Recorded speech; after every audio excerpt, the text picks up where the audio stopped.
gummy bear.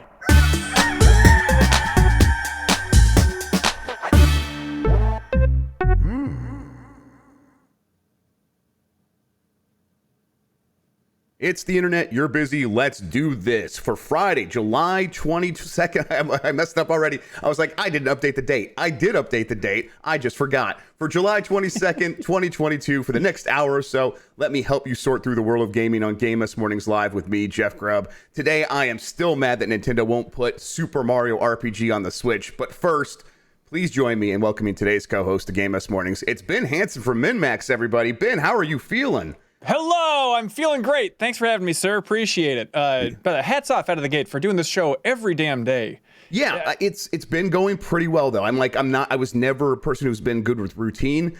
So far, this has been working out pretty well. I'm like, I could just get up every day, put together a show, and get started. But yeah, thank you for saying that. I really appreciate it. Yeah, because I feel like a lot of people out there will be like, hey, you should do a news show every day, and it sounds great. We love all feedback here at MinMax, but it's like that is a tall order. That is a full-time job to do this news show every day. So it's impressive. That is like the thing. Like I kind of have leeway on like if I don't show up on other stuff, everyone's like, yeah, well, he did the news show today. So you're right. It's like I was brought in specifically to do this. Like that was the entire idea. So you're right. It's like you kind of need someone dedicated to keeping this, at least getting it off the road. Once maybe it like hits its stride, months from now, it'll be the kind of thing where everyone kind of understands how it works. You just kind of throw it together. But for now, it's like, it's full-time job. Absolutely. But yeah. And thanks for dressing up today, my God. Yeah. Really. Hey, I'm wearing the Kirby summer shirt, it's pretty hot out here. So I figured I'm going to go. It's Friday. I'm going cash, right? Absolutely. All right. Before we get into this mess, let's explain ourselves. Each weekday, I'm Jeff Grubb. Well, piece your gaming life back together. That includes breaking news, the catch-up where we discuss the biggest topics consuming the lives of gamers everywhere, and maybe even bring in some of our own original reporting. We got a smidge of that today, everybody, so keep an eye open for that. For all these topics, I'll get the input of a bona fide expert who will make me look smart. If you are watching live on Twitch, welcome. You can always listen to the show later on podcast feeds by searching for Game Mess Mornings or find the RSS on giantbomb.com. You can also catch the show later with chapters and timestamps on YouTube. If you are watching on there, thank you. Please be sure to hit that like button. It does help people find the show. Okay, we have a lot to get into, so let's start the morning mess with Naughty Dog put up a video basically responding to all those leaks yesterday, and they're like, hey, we are making improvements. There was a lot of anxiety about this yesterday, Ben, where and it did not seem to be coming necessarily from like, oh, the Xbox fans poking at the PlayStation fans. This was like Naughty Dog, Last of Us fans being like, man, $70 and you're not making any gameplay improvements. Now, we talked about this on the show yesterday. Yeah. But Sony and Naughty Dog have come out since, put out a blog post, put out a video sort of addressing these exact concerns. And I guess I'll read from Sid Schumann at the PlayStation blog, who gives a little bit of details here. They also put up a video. While The Last of Us Part 1 can render native 4K at targeted 30 frames per second or dynamic 4K at targeted 60 frames per second and feature PS5 mainstays like DualSense wireless controller haptics, trigger effects, and 3D audio, it's clear that there's a lot more going on here than a simple resolution and frame rate bump. It's a complete overhaul. There's like more details here, but like where were you at with this when this stuff was happening yesterday? Were you concerned about the $70 price tag, and doesn't seem like there's a lot of gameplay improvements? Yeah, I hear you. I'm in the camp of, and maybe this is overly simplistic, but $70 price tag, if that's too expensive for you, it turns out just don't buy it. You don't gotta roast the developers online. It's a pretty easy thing. Just kind of vote with your wallet situation. In the video that they released today, I at least appreciate that when they do the whole like Claritin Clear transition from the old version to the new version, right? That they go from the PS4 Pro to PS5. Yes. It would have been easier for them to go from like PS3 to PS5 to be like, see, but at least they're trying to show, they're giving you a little bit of the benefit of the doubt of like, okay, actually from the best version of the past, this is the transition. So you got to give them some credit for that. That being said, and also like most people probably played that original version and not the remastered version overall. I mean, maybe it's over time that it's matched, but I think most people who are coming back to this one are probably like, I played it when it originally came out, so this is going to be a bigger jump for me. Yeah, but then when they're messaging, like one of the big notes they hit early on from one of the developers, the creative director of the remake over there, Shauna Skegg, who's an interesting developer. We can talk about him later. But, when he's getting out of the gate pretty early on by talking about the pupil depth in the PS5 version, you will fall into the eyes of the characters. And did we mention the density of the physics objects? I feel like it's so granular. It's telling that like they're really fine tuning this thing, and no doubt it looks better. But I don't understand the outrage about it. It's a pretty easy pass if you don't like it. Well, it is puddle news, right? It is. Yeah. The game is not out yet. I am imagining how I want to feel when I spend this much money, and right now I don't feel that way. Almost inevitably, invariably, when this happens, people get the game and then they stop having all those anxieties. They just end up most of the time enjoying the product. Maybe you have some other complaints, but the complaints you have before you play it almost never translate over to when you actually start playing it. This is all just anxiety about FOMO and about spending money, and people just it's pretty irrational overall, right? And it's like we keep doing this dance over and over. We wish people would learn, but it doesn't. Turns out that's usually not how it works, right? Yeah, and so there's not big gameplay changes. There's AI improvements, which I talked about, and I feel like everybody in the industry is like, you know what they should improve in the next generation is the AI. And then every time developers kind of go in depth, they're like, okay, here's how the AI is better. It's like, boring. It's a tough thing to sell in a sexy way, but maybe it'll have some effect for some players out there, you know?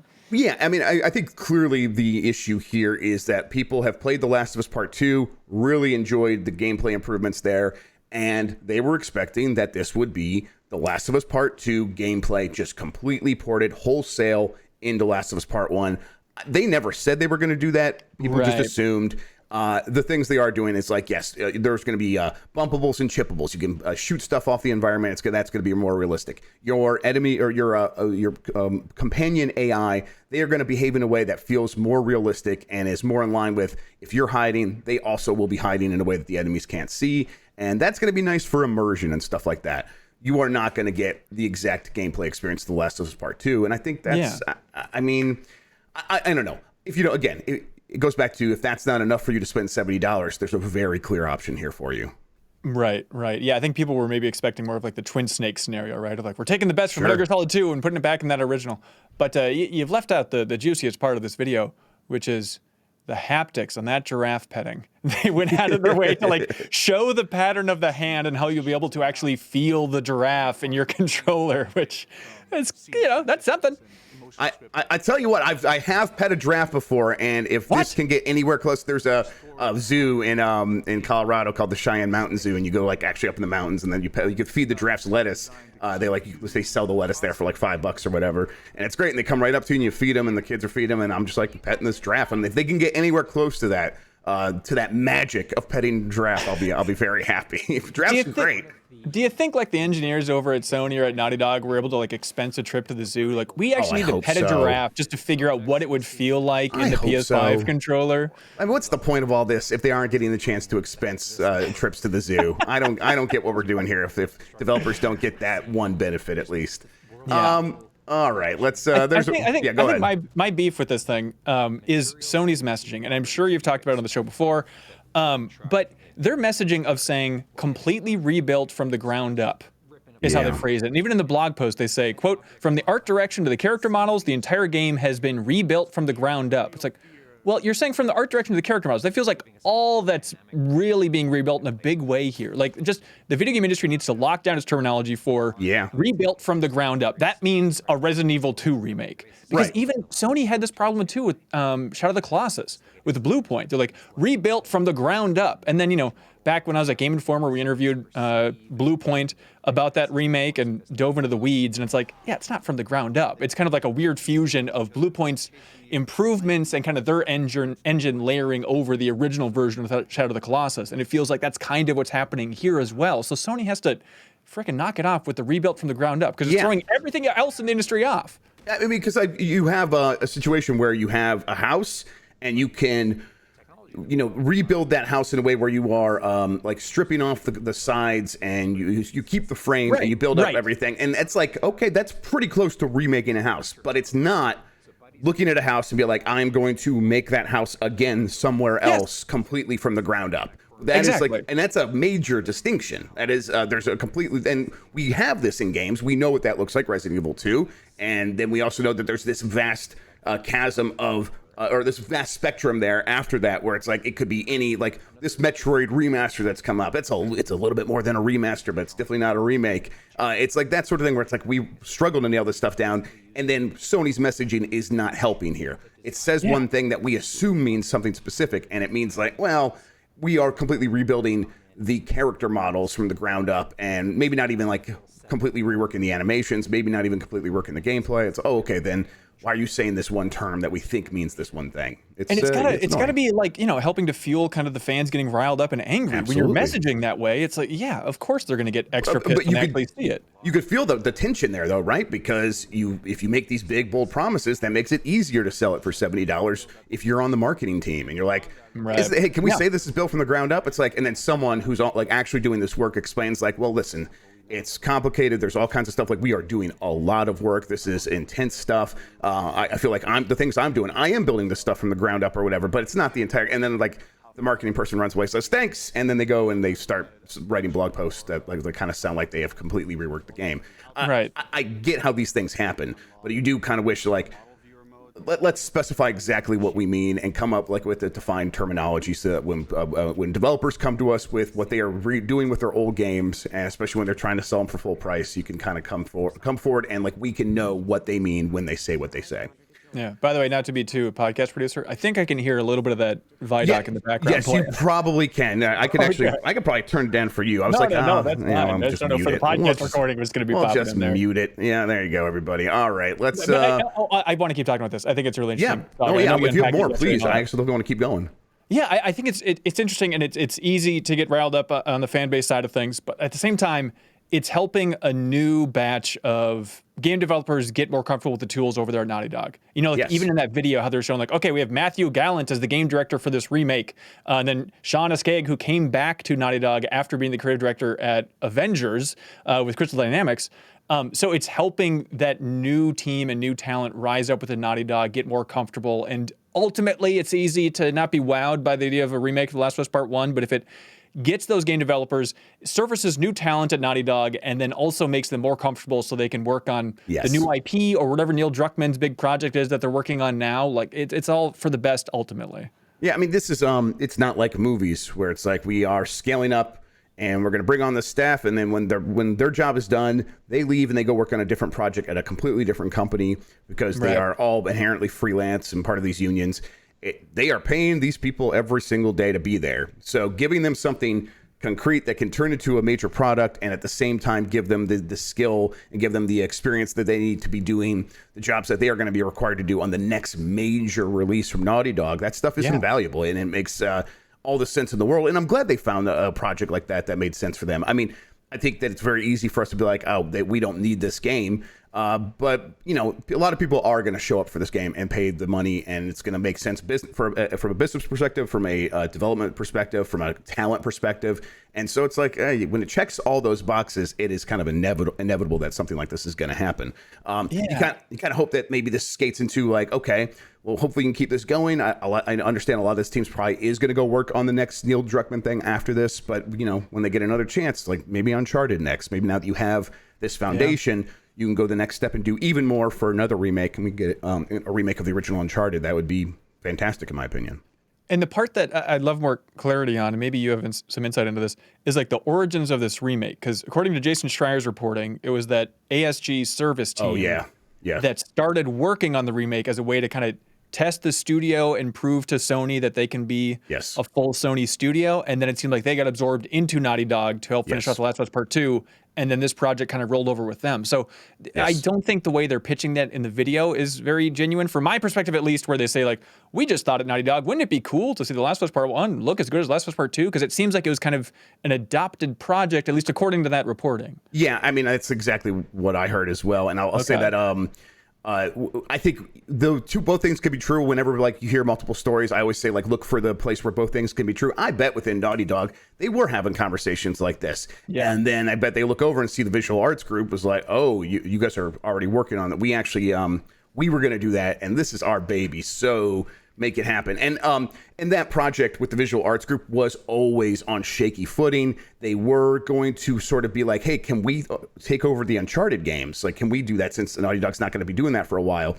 And they were like, Sony leadership was like, hey, I don't know. That's tough. Maybe, and kept them hanging for a really long time. Right. And then in the meantime, they're like, well, what about if we like proved ourselves remaking Uncharted or remaking The Last of Us? And that's like, that got a little bit further, but that was also on the shaky footing where it's like, listen, we don't know if this is actually going to happen. And then once Naughty Dog showed up to take it over, it was like, okay, yep, you guys aren't working on this anymore. And then the people that were working on that game, many of them started looking around for like other jobs because they were pretty frustrated by that interaction with Sony. And so they were like, oh, we're leaving the visual arts group. Let's go see if we can pitch stuff to, Microsoft or whoever else. But I don't know what ended up happening with a lot of those people.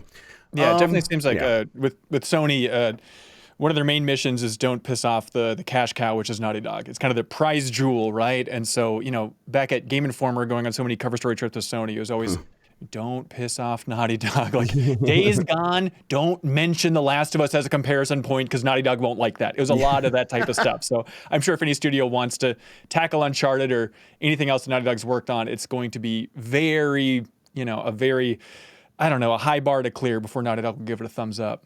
Yeah, and that's stuff they might like relax on later, but for now they tend to be like very protective of that stuff, and I can get that to a certain extent.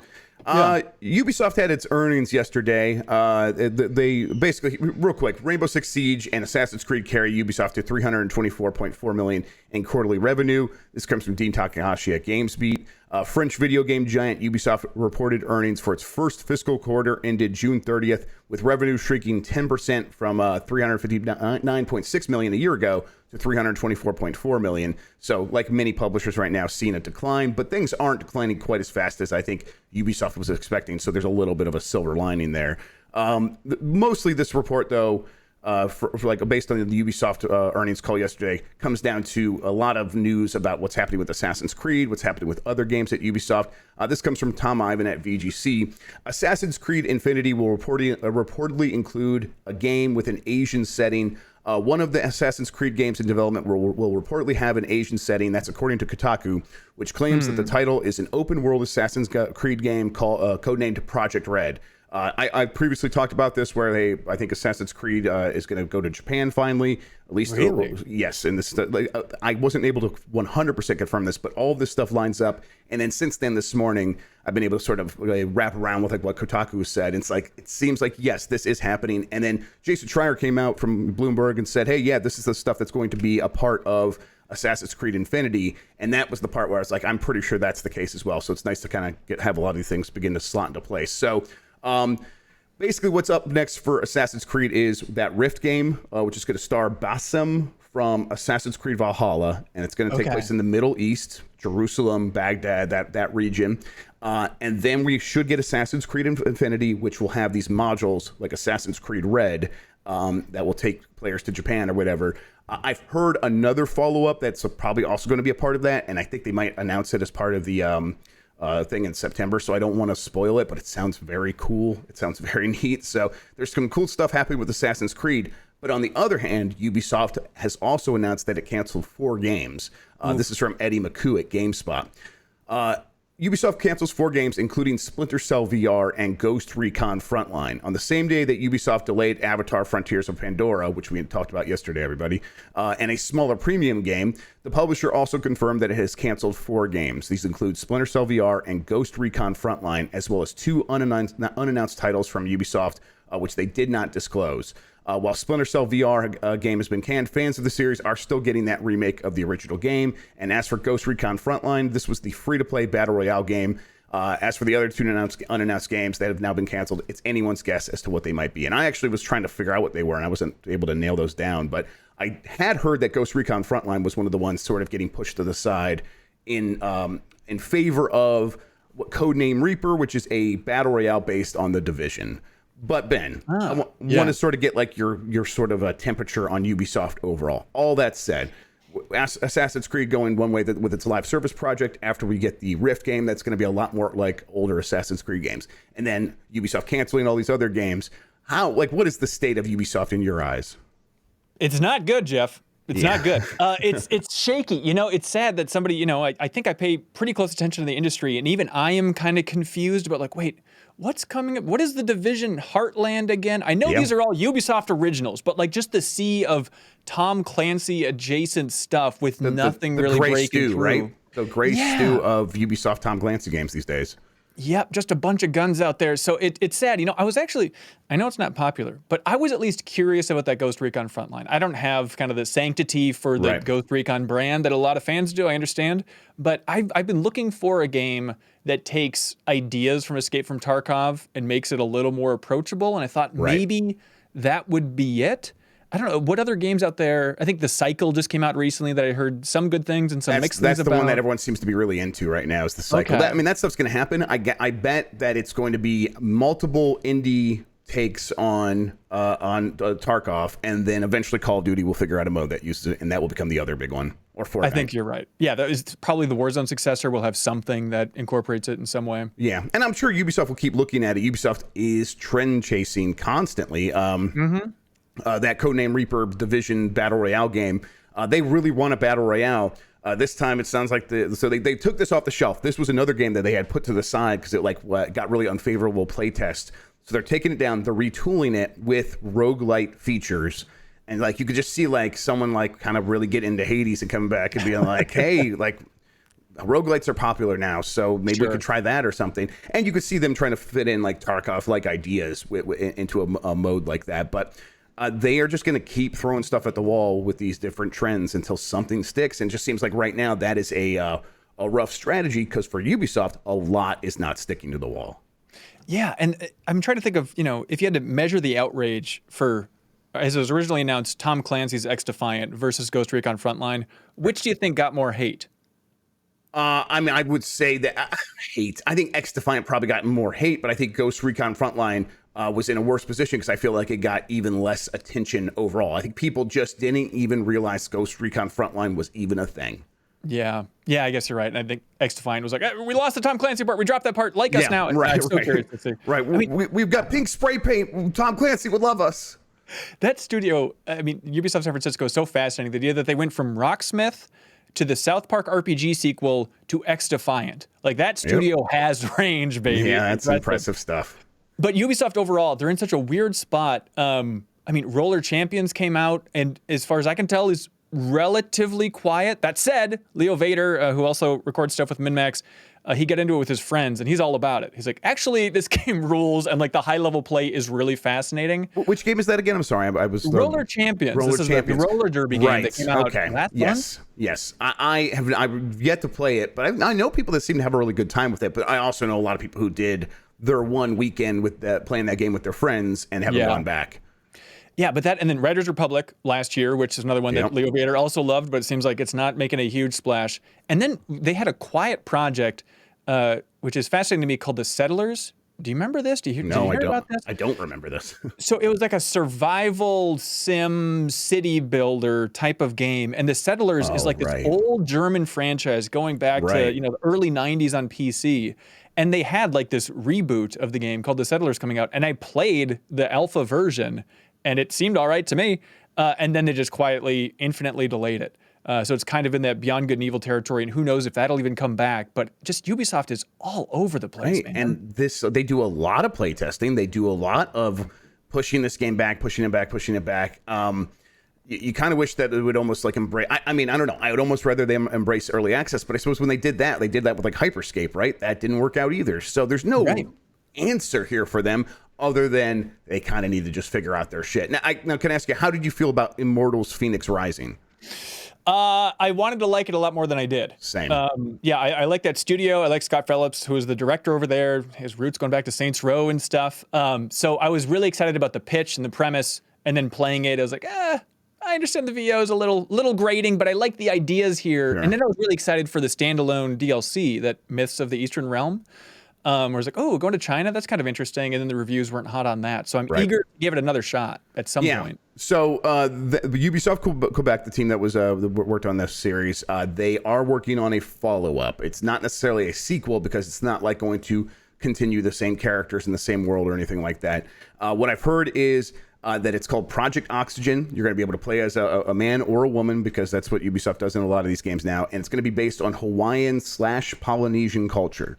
Awesome. Which I think is a pretty good basis for a game. Now, they want to also completely rework the visuals. So it's a visual reboot is how they're framing it, where it's they don't want it to be we are trying to ape Breath of the Wild. We are going to be doing our own thing.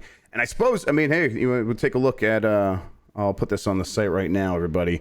And Ben, you might not be able to see this unless you go to the giantbomb.com/chat. But here's an image of the game that was leaked to me. It's called Project Oxygen. You can kind of see that, yeah, you could feel the link, the lineage to Immortals Fenyx Rising, but it also looks very different, very separate from that. So, yeah, and it's The Rock. I mean, that's kind of, yes, correct. That's where he's from. Correct. No, I mean, honestly, though, I mean, they might have a kind of built-in fan base with every fan of Moana out there, right? To be like, hey, you like Maui from Moana? Well, here's a game where Maui's probably going to be a character in it, right? Well, I mean, and I think, like, honestly, like, movies like that go a long way towards being like, hey, we could try other things, right? We could try other settings that maybe we would have been scared off from trying previously. The game's probably not coming out till 2025.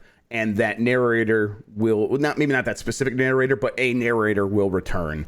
And I just hope they have a verbosity slider, right? Just give me the verbosity slider so I can like turn it down or something like that, right? Well, I also wonder if they have more time with the writing team, because from what I remember about Immortals Fenyx Rising, it was kind of rebooted later on with the name change and everything, right? And I felt like a lot of that VO was kind of packed in later after the fact. So maybe if they had more time to sit on it and incorporate feedback, I think they can do a less obnoxious version of that. Yes, and you could still have fun with that concept overall. It just and it, I got over it. That was not the reason that I did not stick with that game. It was just like, I get it, and I put it down. I just put it down and didn't pick it up again one day. Yeah, I was rooting for it. It's nice to see a new IP that's taking some chances out there, at least. They're not just slapping Tom Clancy's Gods and Monsters or some nonsense out there. Yeah, so they're dropping the Breath of the Wild comparisons maybe, but I wonder if they're going to be picking up the Wind Waker comparisons now. Right, exactly. Right. If this is about, because I mean, this is a seafaring culture, like you're going to go from island to island,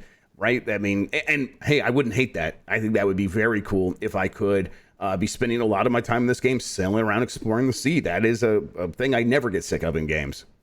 Yeah, well, look forward to Skull and Bones then. well, maybe not. Maybe not always enjoy it. We'll see. All right, let's see. Epic won't ban NFT games in response to Minecraft stance, Tim Sweeney says. This comes from Jordan Midler at VGC. Epic boss Tim Sweeney has said that the company won't ban the sale of games featuring NFTs on its Epic Game Store platform, claiming it's wrong to interfere in how developers make their games. Developers should be free to decide how to build their games, Sweeney replied to someone who asked about this, and you are free to decide whether you play them. I believe stores and operating system makers shouldn't interfere by forcing their views onto others. We definitely won't. I think he's in a good position here where this is sort of sorting itself out, where there's not going to be a lot of games that are going to go to Epic and be about, engaging in NFT ecosystems, right? I guess so, yeah. So you can just say, hey, decide for yourself, and then years from now, it'll never be a story. It'll never be an issue. Right. It's just that he's answering a thing that isn't really a problem, because the NFT market is going to be going in a completely different direction than the kinds of games that end up on Epic. At least that's what it seems like today. We're in such a weird, I don't know, second or third or fourth phase of NFT discussions, I feel like, as a culture, where now anybody getting out there and talking about NFTs, I mean, they're just a punching bag, right? It's like John Garvin from the Days Gone team getting out there talking about that new Web 3.0 game. It's like, what are you doing? Where were you 8 months ago when even then it would have felt a little bit dated? And now even just, discussions about NFTs, even from somebody like Tim Sweeney, it's like, do we really need to address this in a big way? But right. And this is clearly coming from his perspective of when he says, I don't think stores and operating systems should, he is not thinking about the Epic Game Store. He's thinking about how he wants Windows to treat his stuff. And he's thinking about how he wants Steam to treat him. And so he's like, I'm going to work backward from that. And therefore, this is how we would want to be treated. And sure, that's the golden rule and all that stuff. That's fair. I just don't know if this is that much about NFTs. It's much more about like Tim Sweeney's feeling about systems overall. Yeah, this is a complete opposite in the spectrum from NFTs, but this is a deep cut. Do you remember there was an old making of for Gears of War 1? Any chance you ever watched that? I don't think so. Okay. It's Cliffy B talking to Bill Gates and stuff like that. Okay, but there's this whole section where Tim Sweeney is giving a tour of his house. And of course, it's like 2006, so they have to shoot it like MTV Cribs. So it's just really obnoxious editing of Tim Sweeney, like, check out my beanbags, wee! And there's this part that's just fascinating now that Tim Sweeney is one of the wealthiest men on earth or whatever, where Tim Sweeney's just showing the camera crew how he can climb a tree in his backyard. I have seen this. I was going to say, is this the one where he climbs a tree? I love that shit. It's Michael Jackson-esque. It's really bizarre, especially now that he's just climbed up the ladder for being incredibly important to all of culture now, you know? Where it's like, here's one of the richest men in the world, and now here's him going like, look at me, I can climb a tree, Mom. It's like, and by the way, he's a grown man here. It's, I don't know. It's, whatever. I'm not going to yuck anybody's yum. If you like climbing trees, go get it. But who doesn't? Who doesn't? Very funny. I really enjoyed that video. As soon as you started going that direction, I'm like, I think it's going to be the tree thing. I think he's talking about the tree thing. Yes, I think I've definitely tweeted about it before. All right. Online services for Killzone Shadowfall, Killzone Mercenary, and Riggs Mechanized Combat League will end on August 12th. Guerrilla tweeted on 12th August 2022, online services for these games will shut down. Online features, including online multiplayer modes, will cease on that date. Single-player offline modes remain available. Not too surprising. Mercenary, was that the Vita game? Yes, it was. Yeah, so I mean that's the kind of thing where like, yeah, of course that's kind of, and Shadowfall was a launch game for PS4, right? And Riggs, I would imagine that you would probably have a pretty hard time getting a match of Riggs going. Which I think was that one of the VR games that they did? It was. It's a name that I haven't thought about in a long time. Exactly. I saw that. I'm like, oh man, I think I played that like when it first launched, and then I put it down, and immediately it left my brain. Yeah. So yeah, I mean, I kind of can't blame them. I hope they have some big celebration going out party, kind of like a Star Wars Galaxies thing, where everybody who's really into Riggs Mechanized Combat League can gather together for dance one party. Hurrah! Yeah.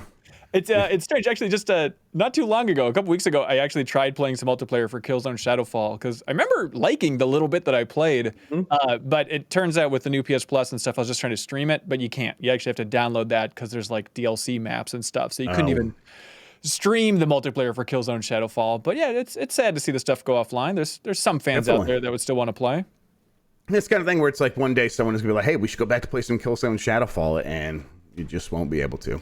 Something crazy is we're doing the deepest dive on Jak and Daxter right now, which is our huge community game club series where we have what we like to call the best, most thorough discussions about games on the internet. And so we're going really in depth with the community on Jak and Daxter, and this is going somewhere, I promise. But Jenna Garcia's on that, and Charles McGregor, but then also Mystic Ryan, who's a big PlayStation YouTuber, is on. And on the first episode, we were talking about his YouTube channel and stuff. And he has this whole series, which is fascinating, where he's going back and playing PS3 games to see which servers are still online and what he can still play. And apparently, you can still play stuff like Fat Princess online. You can still play God of War Ascension's multiplayer online. Whoa. It's all peer-to-peer stuff is the way that he was pitching it. So it's bizarre that with PS4 stuff going offline, technically some of these really old games on PS3, there's still technically a community out there playing, but I don't know. I would love to meet like the world's biggest fan of God of War Ascension multiplayer because I would like to have a beer with them. Yeah, like just like once a month, they're like, all right, guys, let's get back in our Ascension game. I can't wait to hang out with you guys. This is our monthly planned thing. This is the one time I get to talk to you guys, and that's all we ever do. I'm sure that crew is out there. Are any of you playing that PC like decompiled port of Jak and Daxter for your deepest dive? Yeah. No, we aren't. Charles McGregor's playing on Vita. That's as funky as we're getting. I was looking at getting it on Steam Deck with that version because there's definitely a lot of people out there talking about how that might be the coolest way to play Jak and Daxter because the Vita version's a little jank and the frame rate kind of sucks. But no, I wanted to stream it and stuff, so I'm like, I'll just go ahead and play on. Right, yeah, I was thinking about actually doing that PC version on Steam Deck, so I was going to look into that, and I saw you guys were doing that. I'm like, oh, that might be fun. I've never played a Jak and Daxter, so. Yeah, I was playing it, trying to play it for the first time. I'm sad to say that it made me too nauseated, and I had to bow out for the second half of the discussion, which was sad. But in terms of these servers going offline, I think it's interesting because this was all Guerrilla Cambridge. These are like all of their games, and they were shut down in 2017. But it's bizarre now to think of like Guerrilla and Horizon being, hot shit for Sony here. And now they're like trying to find other studios to make Horizon games. And like that flip of closing the studio that worked on all these games and now trying to find other studios that could work on side projects. It seems like a bizarre 180. Yes, it's just the weirdest cycle that is video game production where you have these high tides and low tides and you make decisions in low tides where it's like you would have just held out. when High Tide came, you would have been in a much better situation. Now you're like stuck scrambling, trying to figure out like who can we get to partner with for a VR game based on this. Yeah, it's weird and wild, but that's just how like video games always are. It's so hard for people to anticipate things being different than they are today. Yeah, and even the director of Killzone Shadowfall, Steven, I can't pronounce the last name, I apologize. It's Dutch, but they're kind of MIA. Like in 2017, he's like, all right, I'm leaving Guerrilla Cambridge and it's shutting down. Goodbye. I'm ready to announce my new project soon. And he hasn't announced anything since 2017. So maybe they're secretly building up a studio and then that team would tackle a new Horizon outfit or something. You never know. Maybe. Nintendo warns against further usage of its 2005 era Wi-Fi adapter. This comes from Grace Benfell at GameSpot. Nintendo released a statement warning customers to cease usage of the Nintendo Wi-Fi USB connector. That's the statement warns against potential viral attacks. Nintendo tweeted the information out on their official Japanese account as first noticed by Go Nintendo and more extensively written up by Nintendo Life. The peripheral was released back in 2005 and Japan got an exclusive version called the Wi-Fi network adapter in 2008. In those bygone times, Wi-Fi was not as common as it is today. It's pretty wild to think about, but I guess it's true. The USB connector plugged into a PC connected to a broadband and allowed Nintendo devices to have access to the network. Those without Wi-Fi could, with a little extra cash, connect their devices and enjoy online features. But now this thing is open to a lot of security threats and liabilities, and Nintendo's like, please don't use this. The idea was like you could just like if your computer had internet, you just plug in this thing and then Nintendo devices would be able to find it automatically. It was just like this Wi-Fi broadcasting thing that worked, or a Wi-Fi dongle. It was always like, I had my router. I never needed to use anything like this. I wonder if there's anyone who still gets online with their Wii and their DS using this thing, or if it's this Nintendo lawyers just being very, very thorough and they're making sure they don't get sued. Yeah, probably. The Wii Speak is still safe though, right? Right. Wii Speak is forever. Okay, that's what I was told. you. That's what I was told. Absolutely. Thank you. That's actually what I'm using for my microphone for all the MinMax podcasts. It's just a Wii Speak, so please enjoy. Perfect. Resident Evil Village DLC trailer shows off playable Lady Dimitrescu. I think I got that one. Capcom has released a new trailer for Resident Evil Village Gold Edition, set for release on October 28th. The Gold Edition will include the base game with 3 major new features, which will also be released separately as the Winter's expansion. An update to Mercenaries mode called Additional Orders, which is the focus of the latest trailer below, introduces new playable characters including Lady Dimitrescu, Chris Redfield, and Heisenberg. Let's see, I'm going to go over there. You excited to finally get to control the big lady? Is that what people want? I think they want the big lady to control you. Them. Yes. Really the flip by the throat, specifically, yes. As far as I understand the internet, yeah. I'm sure there are some people who are going to be very excited about the concept of, like, I'm going to be the big domineering lady as I walk around this space, right? Yeah, it's fun. It's fun to have, like, a range in height for first-person games. Everyone is roughly 5'11" in every first-person game, right? Except for BioShock 2, where you're a little bit taller there because you were the big daddy. I forget. Right. What was that? Jaws from GoldenEye? Is that the tall one? And then the Oddjob is the short one. Yeah, you're right. So that's kind of a fun novelty. But I'm excited. I think it's cool to see Capcom kind of. I love when developers come back to games and really go all out for just trying to remix everything that they packed in there, and like including the third-person stuff, and then adding on and Mercenaries in this way. Like it's fun to see them kind of remix stuff for Resident Evil Village and go all out with a final version of it. Right, and this is a game that's like it has enough popularity and enough. It did really well in terms of building up this momentum around it. Where any reason to go back to it, there's going to be a lot of people who show up for that, and then a lot of people who just were sort of on the periphery watching this discussion happen and being sort of scared by the big. Everyone's like really horny for this big lady. Well, now you have a good reason to get back in there and try it out for yourself. I'm all for stuff like this. What do you think the timeline is for like Resident Evil going forward? Because they've been on this nice cadence of a new numbered game, a new remake. These things happen they take turns and sort of, well, this happens one year, this happens the next year. Seems like that's going to slow down a little bit, right? As we get to like Resident Evil 4 and beyond. I guess so, yeah. Resident Evil 9, maybe 2024, 25? What do you think? Yeah, probably 2024. We'll probably start hearing about it here pretty soon, like in the next year or so, and then it'll come out in 2024. I would hope that would be the case. And then so that means Resident Evil 4 remake next year, right? Like that would be pretty cool. Well, yeah, I mean, remake, was it January of next year? They have a date on it, don't they? Yeah, that's right. Yes, that's right. Yeah, yes, because Dead Space is coming around the same time, right? I remember them all being bunched up, and then Callisto Protocol was just before that in December, right? So yeah, they all got bunched up. So yeah, so Resident Evil 4, that's in, and then yeah, I would hope that 9 comes out in 2023, and they can kind of get right back on this. Then what do you think happens after that with the remake side of things? Yeah, that's a great question. I mean, the cool choice. Well, the cool choice is ultimately Dino Crisis, but on the Resident Evil front, the cool choice for a remake would be Code Veronica. Right, a game that has a lot of love, but it could use an overhaul. It could improve some systems here and there. March 24th for a Resident Evil 4 remake. Chat is still March 24th. Thank you, everybody. Thank you. Oh, that's right, because that was the trailer that actually started with the date, which was so weird. So it should be more locked into my brain. But I think they're probably going to go remake of 1 again, but with the tech of like the 2 and 3 and 4 remake, right? That seems like they definitely don't need it, but it would definitely sell. So I think you might be onto something there. We'll see. Okay, Switch Sports is adding new football and volleyball features next week. This is by Tom Ivan at VGC. I'm going to assume that means football, probably means soccer here. Nintendo Switch Sports free summer update will be released next week, launching on July 26th at 6 p.m. Pacific time. It will introduce several new features, including leg strap functionality for football matches and new volleyball moves. Players will be able to use a Joy-Con controller and leg strap accessory to transform real kicking motions into in-game actions in 4-on-4 and 1-on-1 matches. That's for the soccer. And then for volleyball, you get the slide attack and rocket serve moves. While the Pro League will introduce the new S rank and Infinite rank for online players. So if you are a sweaty Switch Sports volleyball player, here you go. This is for you.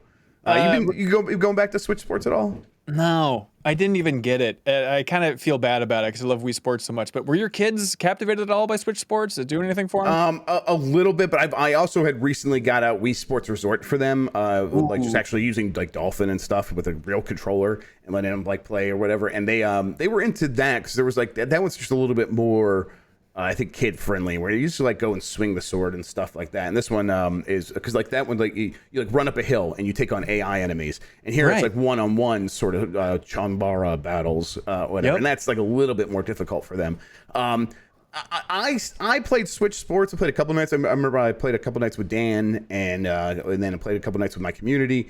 And I enjoyed it, but I've not gone back. And I keep thinking I do want to, but I like look around. No one else seems to be like wanting to make that happen. So I'm like, I'm not even going to suggest it. I'm just like, it's okay. We had our time with it. It's fine. It's not going to be. It was never going to be Wii Sports again. That was just never going to happen. It's impossible. I mean, they already tried that with Wii Sports HD. What was the Wii U version? And that was crickets when they released that version. Yeah. Right? Yep. Absolutely. But you could like download each one individually or whatever. Yeah. Right. Yeah. It's interesting. I don't know if there's really a market for kind of a living game in that sports world if you're not one of the biggies. If you're a FIFA, Madden, NBA, NHL, like outside of that, though, I feel like there's a big drop off. Like Rocket League, one of the best sports games of all time, you know. But outside of that, it's like all this Nintendo stuff in particular, I just feel like it's a flash in the pan and people move on. Yeah, I mean, they're really good mechanically for like a lot of these sports games that they do, but they just they treat them like party games, which feel disposable. So it's not too surprising that people treat them that way. All right, let's get to the catch up, which we're going to do a little bit of questions. So if you have questions, you want to hit that ask a question button there. We'll do some GrubbSnax questions here before the end of the show. But first, 3 more Super Nintendo and NES games have been added to the Switch Online. You can get Fighter's History, Kirby's Avalanche, and Deva Story 6, Imperial of the Sartia? Whatever. It's all good. It's all good. Man, that's the NES one. The other 2 for Super Nintendo. I don't. I mean, listen, I like Fighter's History just because I've never played it. I just like the idea of it because Karnoff is in there. Well, he is the boss in here, and then eventually the sequel comes out and it's Karnoff's Revenge, and he is playable. So, but it's a little bit frustrating at the same time because I don't think you can get Karnoff on the NES version of Nintendo Switch Online. I think that's right, which is like they need to rectify that. Where are you at with Nintendo Switch Online and these updates in NES and Super Nintendo and N64 games or whatever? Realistically, I feel like the perk of this is just seeing those trailers pop up every once in a while, or seeing the new panels unfold when you boot it up, and kind of you get a little bit of a history lesson because it's always some deep cut. It makes me actually go and Google Daiva Story 6, Imperial of Nursassia, to be like, what are these games? That's kind of the value. I mean, it's disappointing. Obviously, we want the Super Mario RPGs. I mean, Chrono Trigger would be the Hail Mary, but those biggies, they can squeeze money out of us in some other way for those. So maybe realistically, we're doomed for just the occasional perk of like, oh, okay, the Kirby game on 64, that's all right. Pokemon Puzzle League rules.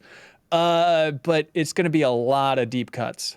Yeah, I mean, especially on NES and Super Nintendo. I think N64, there's far less of an excuse for Wave Race and 1080 and Excite Bike not to be on there, and a whole host of other games. But they'll get there. They've said as much that they are going to keep releasing games for N64. But they've also kept releasing games for NES and Super Nintendo. And you're right, it's all been deep cuts. And there's probably very specific reasons, and mostly to do with money, why we aren't getting Super Mario RPG or Chrono Trigger. And that's probably not going to change anytime soon. So, I think they would much rather just like say, hey, here is Game Boy and Game Boy Color, rather than figure out like, okay, let's give Square Enix more money for Super Mario RPG, the parts that they own. So, yeah, at least it's kind of fun to see, oh, Kirby's Avalanche. I got to dig into that because I never played that. And it's just a Puyo Puyo game. And it's so weird that Puyo Puyo has licensed out for like a Sonic crossover and a Kirby crossover. And like there's like 2 or 3 other ones on Nintendo Switch Online already, like other Puyo Puyo games. So, it's everywhere. And it's like, of course we got a Kirby one. Mean Bean Machine, though, is the definitive one there for me. I don't think you could do better than Mean Bean Machine. The music for the competitive mode in Mean Bean Machine is so good. Gets my blood pumping. Shout out to Tim Turry of PlayStation for being the biggest champion of that game, but all that music rules. All right, let's take some questions here from the chat. So let me hit the GrubbSnax button. This should work. There we go. All right, everybody. From Propaganda Panda, in Resident Evil 8, when Heisenberg called Chris a rock-punching asshole, who told Heisenberg that Chris punched a boulder? The only person who knew died in the volcano. Chris tells everybody that he punches rocks, right? Yeah, every bar he goes to, he never shuts up about it. Yep, 100%. Yeah, it's like the kind of thing where he's bragging. It's on his blog. It's on his Instagram. He is like, listen, I don't care if you're a boulder. And like he like stops and takes pictures of himself whenever he sees a big rock or a small rock. I get it. Chris would do that. I wish I filmed it. Honestly, you can kind of see the dent in my finger where it happened, but you get the idea. Let's see, from Axel159. I had no idea Karnoff was in another game. I just thought he had to revenge. Yeah, Karnoff is in other games. He's like Data East's mascot at that time. And you know, Karnoff is a fun game. It's like a kind of a weird game, but like he like pulls a ladder. It's all about like ladders. It's like Karnoff has magic ladders. Pretty, it's not as magical as some other games at that time, but I like it. And he's just this old fat bald man, so I got like a lot of respect for him. You're calling him fat. He really looks like, if you had a 6-year-old draw a picture of a strong guy, that is Karnoff. Yeah, that's true. Yes. It's like what a strong guy looked like in the 1930s. Exactly. Yeah. And so like I like Karnoff, but then like Karnoff's Revenge came bundled in on one of these Chinese like handhelds I got, and I'm like, wait, Karnoff's Revenge, what is this? And I open, I'm like, this is a fighting game, and that's actually Karnoff. This is incredible, and that is the sequel to Fighters History, which is like you play as one of these other fighters, and then you get to a boss and you beat him, and then you get to another boss, and I believe that is Karnoff, who is the mastermind behind this tournament. He had put together this worldwide warriors tournament fighting on the street. Data did in fact get sued by Capcom for making that game, so don't you guys worry. Propaganda Panda, could they get The Rock as the narrator? I think that would be the ideal move there, or that Phoenix Rising sequel, right? Yeah, that would be the way to go. Would he phone it in? I don't know. How's his VO work in Fortnite? I haven't heard it. Is it okay? I haven't heard it either, but like his work on the game or the Summer Game Mess or Summer Game Fest was a bit questionable. He sounded way more like Stone Cold Steve Austin than The Rock I remember. So maybe I don't know. The part that kills me with that Summer Games Mess thing or Fest was the fact that he didn't turn down the background music in his gym when he was recording it. Just hit mute. Like, how disrespectful can you get for this cameo that you're filming? It couldn't feel like more like he was just in between. I mean, I think he even said as much. He's just in between sets. And it was like his 60-second rest period. And he said, well, I'm just going to fit this in right now. I'm like, man, come on. Like, that was one of the most weird things I've ever seen in any award show or any summer gaming thing, whatever. From our Wools, when Nintendo showed off the Wii balance board at E3, they all went barefoot on stage. Was this a secret attempt to lure in the foot freaks? It was. I think 100% so. It was. Yeah, mission accomplished. Yeah, I just watched the press conference not too long ago. That's right. That's right. Anytime you see someone barefoot on stage, they are just like going after that foot audience, which is just a lucrative move. I get it. Yeah, I went to a used game store here in the Twin Cities the other day, and they had a bunch of Wii Balance boards, and I assumed collectibles are, shooting up in prices and everything.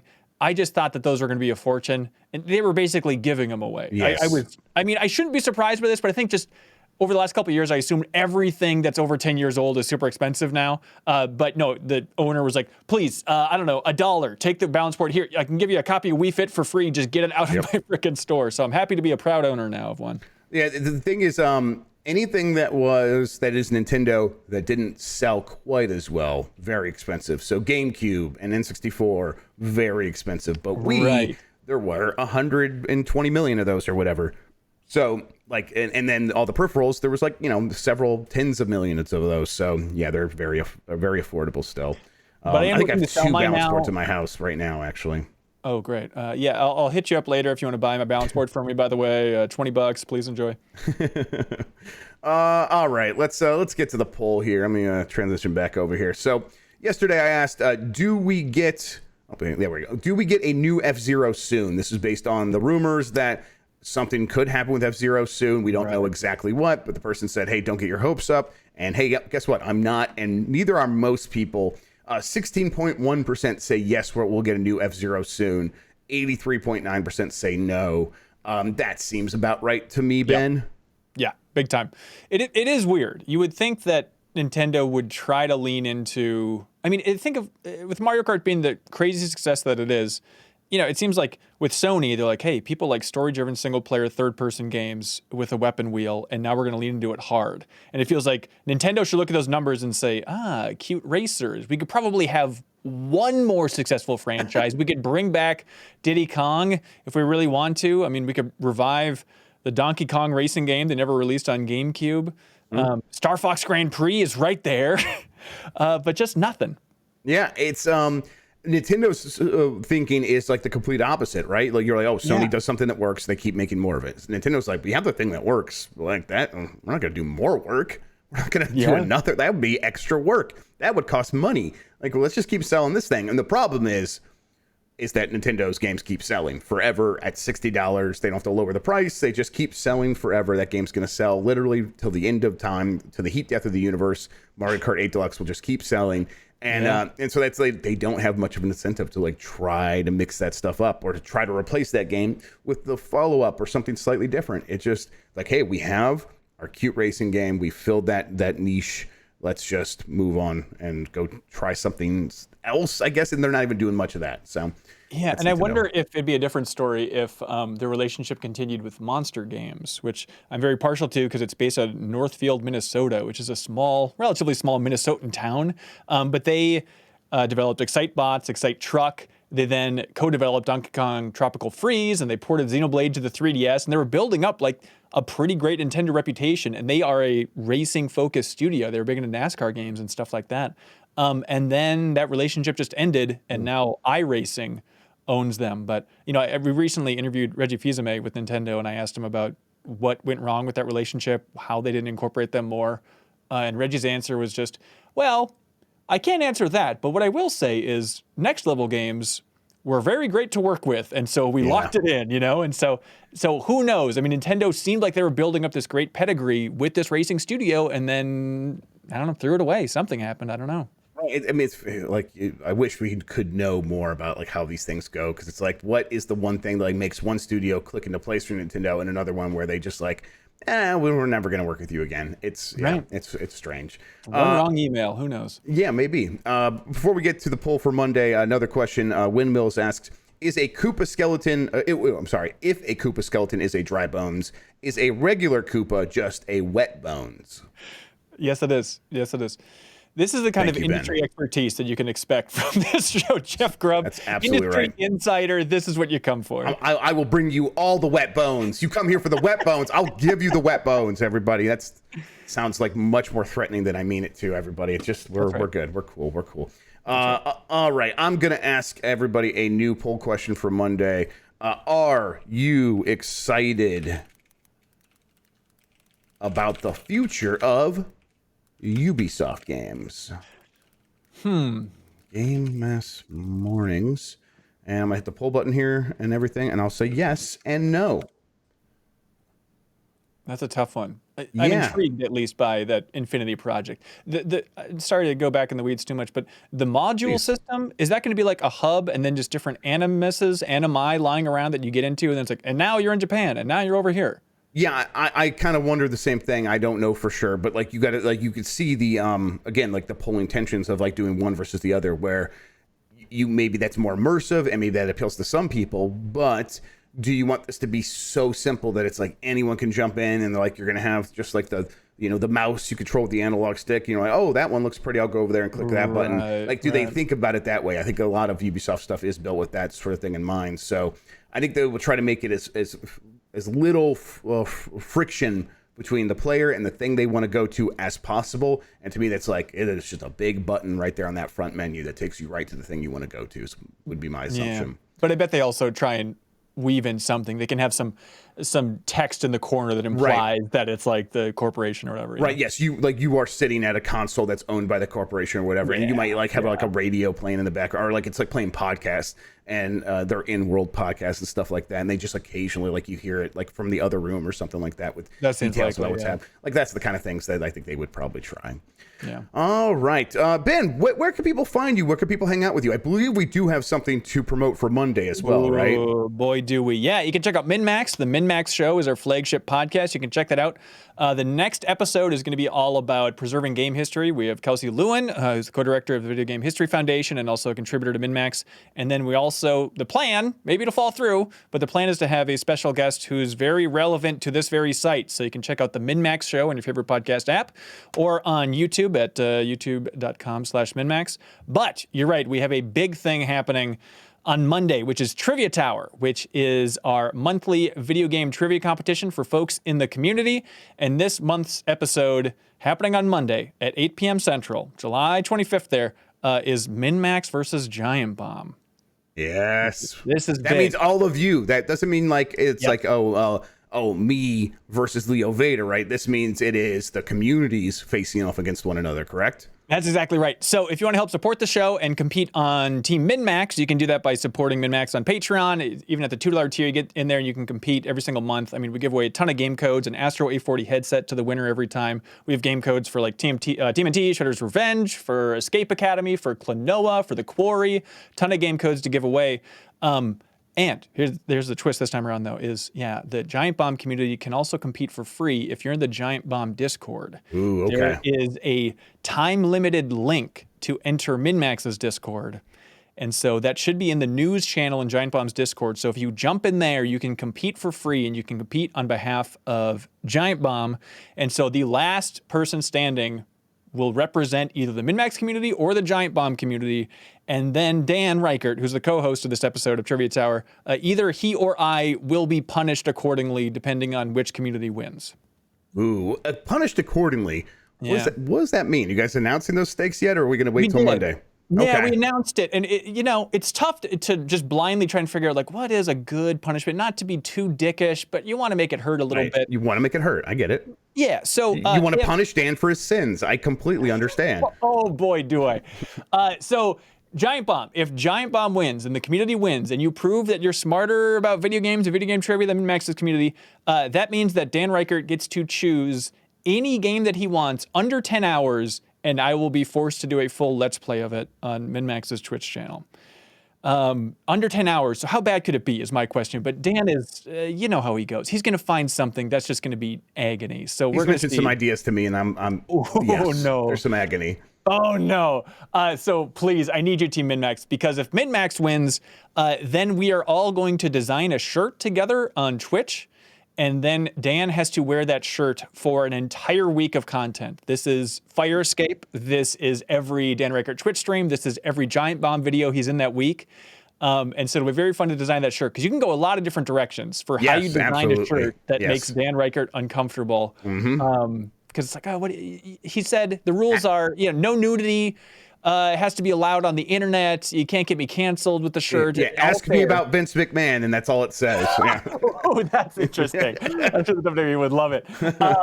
So there's a lot of angles, a lot of ideas there. So hopefully, well, here's the pitch. If you want to help support Team MinMax, you could join our team and compete on our side, and then we could really make Dan Reichert. Don't you traitors do it. Now I get the appeal. I get what's happening here, but don't you dare do it. We're gonna win for Giant Bomb. Right. We're gonna make Ben pay. I don't know. I really feel like we need to make Ben pay. We're gonna make Ben pay.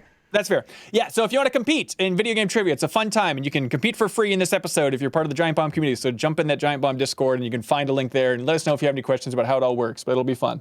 Yeah, I'm really looking forward to this. That's a Monday, everybody, so make sure you get in the Discord. If you don't know where to go, just ask. Someone will point you in the right direction. Make sure you are able to get in there.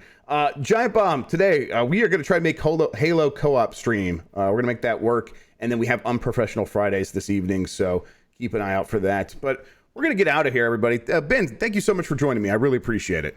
Yeah, thanks for having me. It's fun. I'm happy to jump back anytime you want. Yeah, I was gonna ask. In the future, I might have to I might get sick or go on vacation. If it's possible, would you ever be interested in guest hosting for me? What kind of monster would it be if live on air was like, hell no, are you nuts? Exactly. That's why I'm cornering you. Exactly. I'm like, haha. Yeah, I think I'd be up for that at some point. Yeah, that'd be fun. I appreciate that. And we'll see if we can make that happen if we need to. Thanks, man. All right, everybody. Thank you for joining us for the Morning Mess. You're the best audience in gaming. I really appreciate it. Until next time, have a good one. Take care of yourself, and goodbye.